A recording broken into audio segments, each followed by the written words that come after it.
gotta ask the interesting question. Who male vocalists benefited more with Jimmy Jam and Terry Lewis production? And how would I rank it in order? Ralph Tresvant, Johnny Gill, Alexander O'Neill? Now, of the three, of course, it's gonna be Alexander number one. They homegrown. They work. They've been boys forever and a day. The songs, the vocals, they were originally supposed to be the time before Alexander O'Neill asked Prince for more money and Morris Day got pushed into the lead because that Morris Day was going to be the drummer. So I'm going to say Alexander O'Neill because his vocals and stylings, everything towers over. But then when I get to Johnny Gill and then I get to Ralph Tresvant, I did like Rub You the Right Way. I liked a few things that he did with Jamie Lewis. Can You Stand the Rain? I like the New Edition record. But on the solo front, I think that in all honesty, Johnny Gill's vocals to me sounded better with LA and Babyface. I think Ralph Tresvant got the most of working with Jamie Lewis. I just do. So it's interesting how I rank 1, 2, and 3. Now Alexander O'Neill, the material with the SOS band, the material with Sherelle, and the solo stuff, he always complimented his tone range with Jamie Lewis. It was like peanut butter and jelly.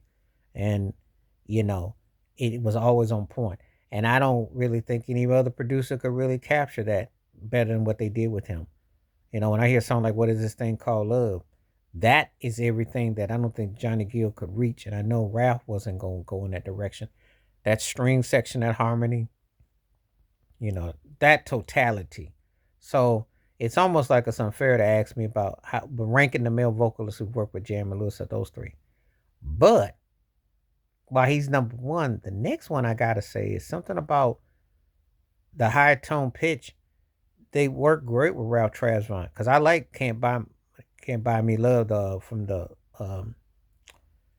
Mo Money soundtrack. Remember that Can't Buy Me Love, and I like that. I like Ralph's vocals with Jamie Lewis. Jamie Lewis, it's interesting when I listen to certain vocals.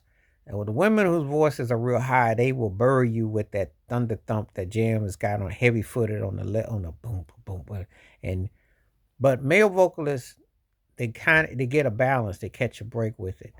But I think Ralph Tresvant would be second, and Johnny would be third.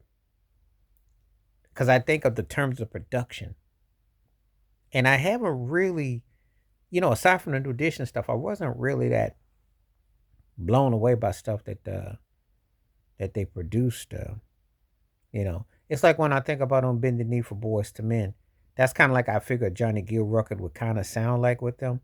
And it don't really, the harmony hits, but it doesn't really hit quite the same in totality. But I think with Ralph and Johnny, what they produced together, I like, the vocals, but to me, Ralph's vocals stood out more on a Jamie Lewis production. So after Alexander O'Neill on those three, it's Ralph Tresvant. I like most of the stuff he did with Jamie Lewis with the vocals. Sensitivity was a cool song. If It Is in Love, obviously with the lead vocals and the tone, it sounded really good, So that's my take of ranking those three work with Jamie Lewis. That's how I would come down to it. But you tell me what you think. Out of Alexander O'Neill, Ralph Tresvant, Johnny Gill, how would you rank the three male vocalists working with Jamie Lewis and where you heard the best from top to?